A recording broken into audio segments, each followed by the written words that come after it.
국채 100만 불을 133만 달러에 파는 것. 안녕하세요. 최근에 몇 차례 영상을 통해서 채권, 특히 국제 투자에 대해서 소개를 드렸는데요. 그런데 요즘 국채 수익률이 약간씩 떨어지는 추세입니다.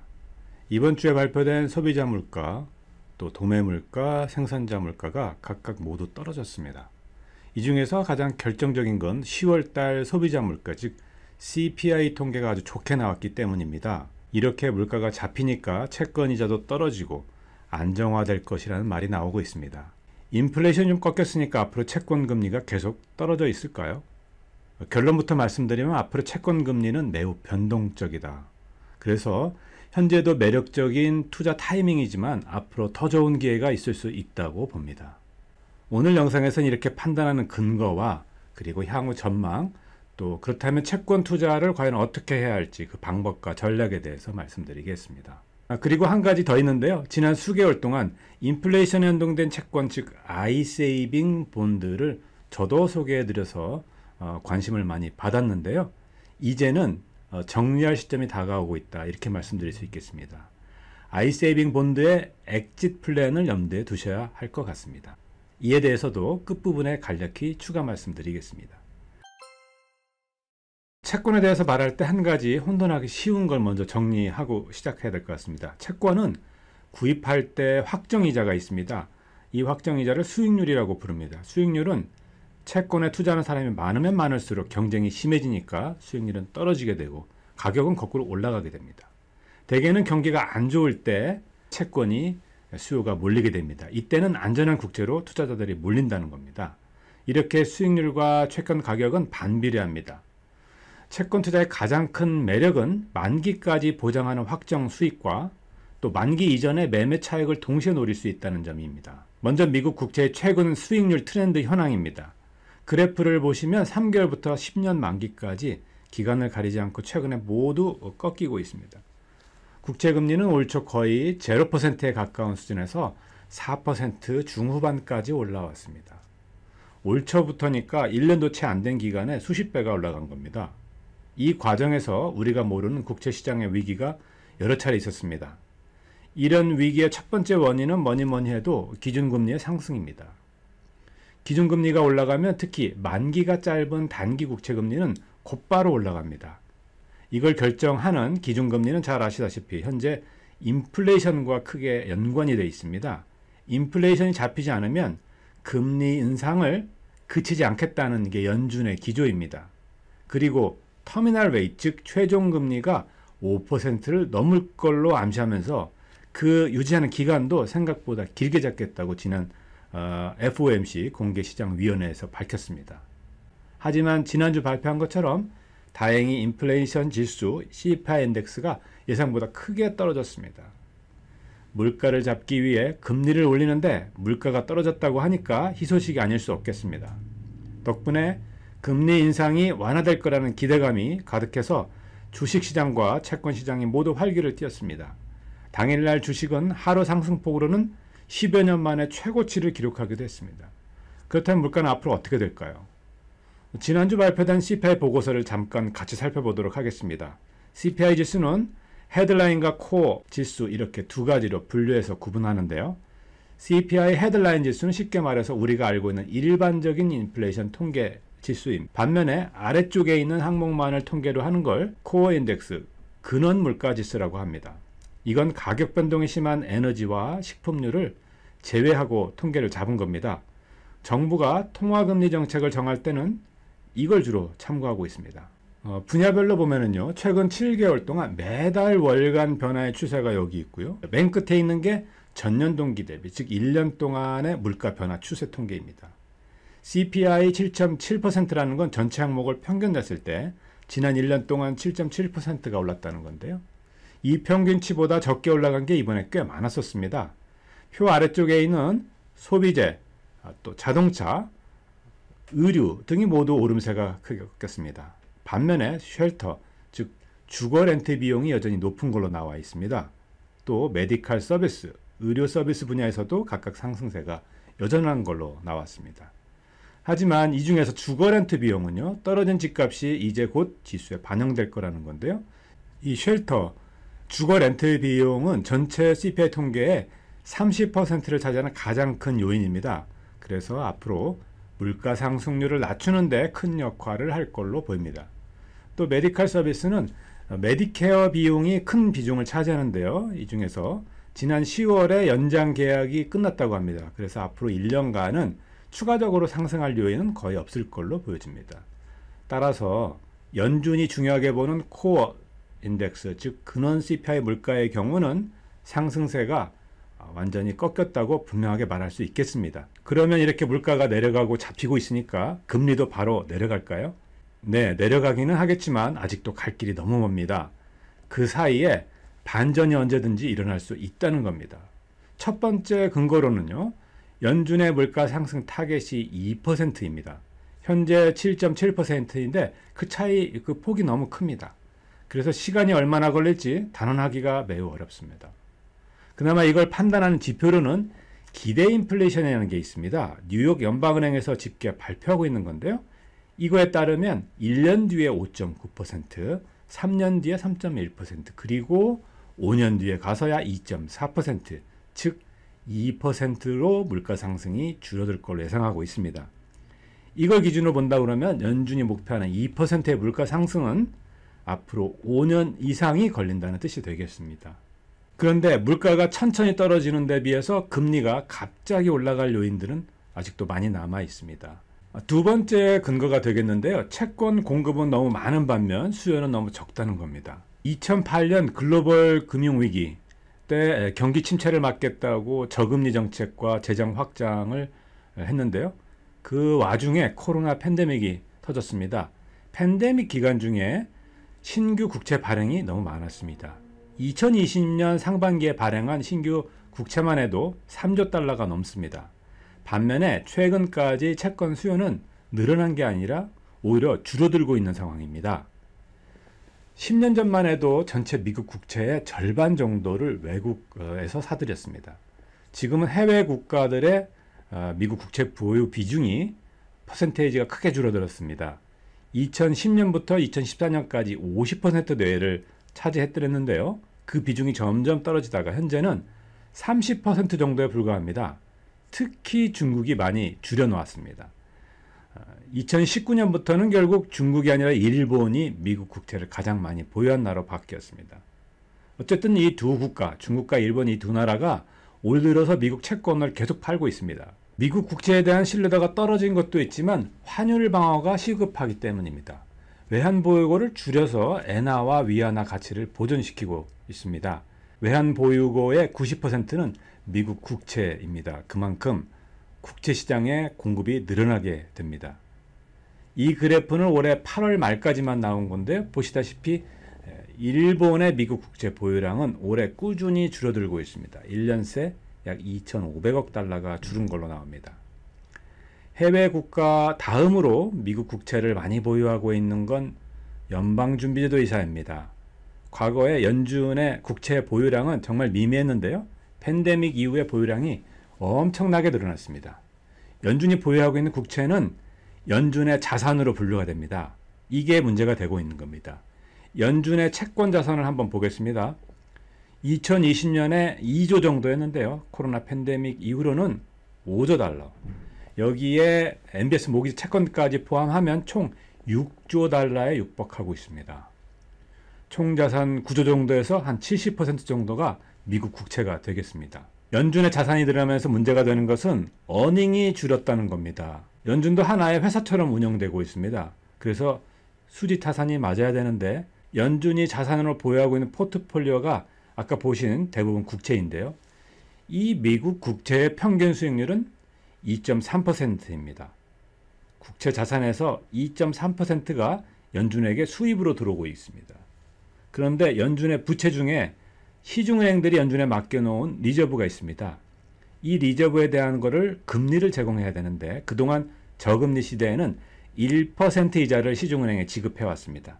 이렇게 해서 연준은 그동안 적자는 어닝을 기록해왔고 이를 재무부에 전달했습니다. 그동안 정부의 적자 재정과 채무에 대한 이자 지급을 하는 데 있어서 사용돼 왔죠. 이 관계를 이해하기 쉽게 예를 들어 보겠습니다. 연준이 시중은행에서 돈을 빌려서 채권을 사들였다고 생각하면 될 것 같습니다. 그동안은 채권에 2.3% 이자를 받아서 시중은행에 1%의 이자를 전달해 줬으니까 남는 장사를 해왔습니다. 그런데 이자가 갑자기 올라가니까 시중은행에 올라간 금리에 맞춰서 내줘야 합니다. 현재 3.75%에서 4% 정도를 시중은행에 주고 있습니다. 반면에 채권 이자는 옛날 그대로 2.3%입니다. 2.3%를 받아서 4%를 내주니까 엄청난 적자, 어닝이 줄어들고 있는 겁니다. 금리가 떨어질 때까지 기다려서 수지 타산을 맞출 수도 있지만 너무 오래 걸립니다. 해결 방법은 한 가지뿐입니다. 자산을 줄이는 겁니다. 자산을 줄이기 위해선 채권을 매각할 수밖에 없습니다. 그래서 연준은 지난 6월부터 QE 양적 완화에 반대가 되는 QT 양적 긴축을 실시하고 있습니다. 한 달에 950억 달러의 국채와 모기지 채권을 연장하지 않는 것으로 자산을 줄이고 있습니다. 아직까지는 보유하고 있는 국채까지 시장에 매각하고 있지는 않지만 언젠가는 이것도 내놔야 할 겁니다. 문제는 해외 국가도 미국 채권을 팔려고 하고 연준도 국채를 줄여야 하는 상황입니다. 그런데 미국 내 금융기관들도 최근에는 채권을 줄이고 있습니다.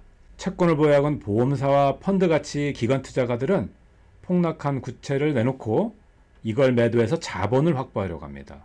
또 국채를 담보로 갖고 있는 금융기관들은 국채 가격이 떨어지니까 이게 담보 가치로 또 동시에 줄어들어서 마찬가지로 국채를 매각해서 자본을 늘리는 경우도 있습니다. 지금 보시는 거는 뉴욕 연방은행에서 거래된 채권 시장의 거래 결과인데요.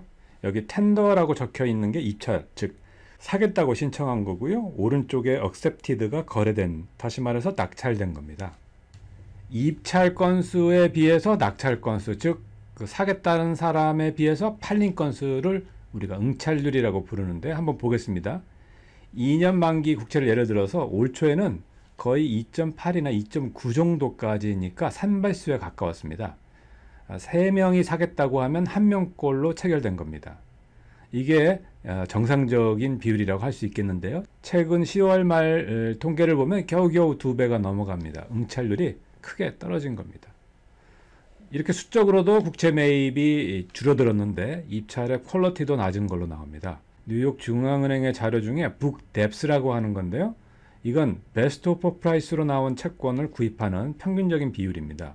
이게 높으면 높은 가격의 채권이 낙찰되는 거고요. 이게 낮으면 낮은 가격으로만 거래가 된다는 겁니다. 이 그래프를 보면 점점 더 시간이 갈수록 낮은 가격 쪽으로 몰리고 있습니다. 정리를 하겠습니다. 살펴본 것처럼 국채 금리를 결정하는 요인은 매우 많습니다. 연준이 기준으로 삼는 물가도 금리에 영향을 크게 주고요. 또 그 물가를 움직이는 고용지표도 금리를 결정하는 요인이 됩니다. 앞으로 경제 침체가 예상되기 때문에 물가는 반드시 꺾일 겁니다. 속도가 문제인 거죠. 그러나 여기서 살펴본 바와 같이 이보다 더 시급하고 예전과는 다른 큰 변수가 있습니다. 국채의 수급 문제라고 할 수 있겠습니다. 결론은 국채의 수요에 비해서 공급이 너무 많기 때문에 국채 금리는 쉽게 떨어지지 않을 거라고 이렇게 생각합니다. 그렇다고 여기서 더 급격하게 올라가는 것도 쉽지가 않습니다. 웬만한 경기 침체는 연준이 두려워하지 않지만 국채 시장에서 유동성이 경색되면 그 얘기가 달라집니다. 정부와 연준이 제일 싫어하는 게 바로 유동성으로 인한 금융위기이기 때문입니다. 2008년도 금융위기의 유동성을 대방출한 것도 그런 이유였고요.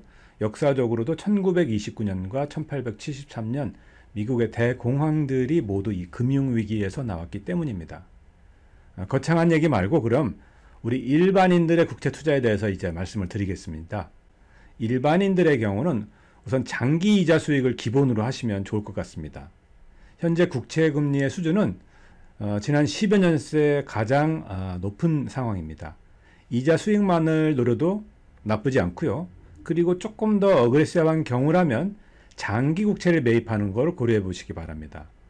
일단 5%에 가까운 높은 이자를 보장받고 금리 하락 시에는 만기 이전에 비싼 값으로 보유하고 있는 채권을 매매할 수도 있습니다. 국채를 파실 때 가격은 시장에서 좀 더 복잡한 구조로 결정되지만 이해하기 쉽게 단순화시켜서 설명을 드리겠습니다.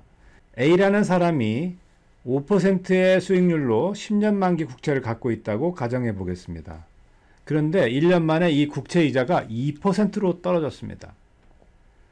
이때 B라는 또 다른 사람이 국채를 사려고 하는데 2%의 국채를 새로 사는 게 아니고 A씨에게 와서 갖고 있는 5%짜리 그 국채를 자기에게 팔라고 제안을 합니다. 그럼 A씨는 어떤 가격에 팔까요? 구입한 가격 그대로 팔까요? 아니죠. 10년 동안 이미 보장받은 이자 수입을 당겨서 받았겠죠. 5%에서 2%를 뺀 3%의 연이자 수익을 받도록 하는 겁니다. 그런데 이 이자가 1년 치니까 남아있는 A씨의 국채 기간 9년을 계산해서 받겠죠. 이걸 아주 쉽게 금액을 넣어서 계산을 해보겠습니다. 5% 수익의 국채를 100만 불어치 갖고 있는데 1년 만에 수익률이 2%로 떨어졌습니다. 그리고 이걸 팔려고 하는데 이자 차이가 3%가 되고 남은 기간 9년은 곱하기 9가 되니까 27%가 됩니다. 1년치 5% 이자 5만 불과 9년치 선이자 27%인 27만 불을 합치면 총 33만 불이 수익이 되겠습니다. 국채 100만 불을 133만 달러에 파는 겁니다. 물론 시장에서는 다른 요인들이 감안되기 때문에 가격은 다르지만 원리만 심플하게 설명한 겁니다. 결론은 이자가 크게 내려간다면 기간이 짧을수록 국채 매매 차익은 엄청나게 늘어난다는 겁니다. 이런 기회는 사실상 매우 천천히 그리고 안전하게 움직여 오던 국채 시장에서 흔히 볼 수 있는 게 아닙니다. 이대로만 된다면 정말 100년에 한 번 올까 말까한 기회라고 할 수 있겠습니다. 한 가지 확실한 것은 채권 시장의 변동성이 매우 커졌기 때문에 이런 기회를 잡을 수 있는 확률이 과거 어느 때보다 매우 높아졌다는 겁니다. 제가 모기지 브로커를 하면서 매일 국채 이자를 봐왔는데요. 최근 몇 년 동안 국채 이자가 국채 수익률이 이래도 되는 건가 싶을 정도로 매우 불안정했습니다. 문득 이게 임시가 아닐 수 있다는 생각도 하기 이르렀습니다.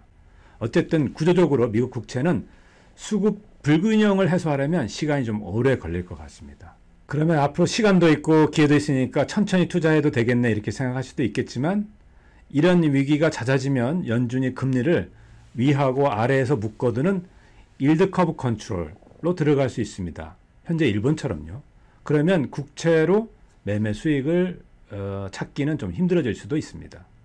안전하게 연간 이자를 챙기면서 매매도 가능한 국채 거래는 아쉽게도 저희 채널에서 그동안 소개했던 연방재무부의 웹사이트에서는 구입하실 수가 없습니다. 재무부 사이트는 경쟁 방식이라서 입찰이 끝나야 확정 금리를 알 수 있고요. 또 만기 이전에는 도중에 매매가 안 됩니다. 반면에 피델러티나 베가본드, 아메리트레이드, 찰스 수학 같은 브로커에서는 새로 나온 국채나 아니면 또 이미 발행된 국채를 매입하실 수가 있습니다. 또 거꾸로 구입하셨던 국채를 만기 이전에 내다 파실 수도 있습니다. 단점은 최소 구매 한도가 있고 거래가 좀 불편하다는 점입니다. 장점은 매매 차익을 가감없이 그대로 전달받을 수 있습니다. 구입 한도는 2,000달러에서 많을 경우 5,000달러를 미니멈으로 합니다.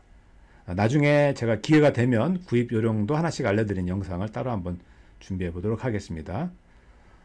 하지만 이런 과정들이 복잡하거나 관리하시기가 힘드실 것 같다 그러면 다른 방법이 두 가지가 또 있습니다. 첫 번째는 아까 말씀드린 대로 연방재무부 웹사이트에서 채권을 구입하시고 확정 수익을 만기 때까지 그냥 갖고 계시는 겁니다. 도중에 팔 수가 없기 때문에 이거는 되도록 2년 이하 단기 채권을 구입하라고 추천드리겠습니다. 또 다른 방법은 미국채를 ETF 형태로 갖고 계시는 겁니다. 주식거래 웹사이트 로빈훗이라든가 여러 군데서 쉽게 금액 제한 없이 미국 국채 ETF를 구입하실 수 있습니다. 약간의 운용 수수료만 내시면 언제든지 매매해서 차익도 누릴 수 있습니다. 주로 기간별로 구분되어 있는데요. 가급적 마켓 캡이 높은 규모가 큰 거를 선택하시는 게 좋습니다.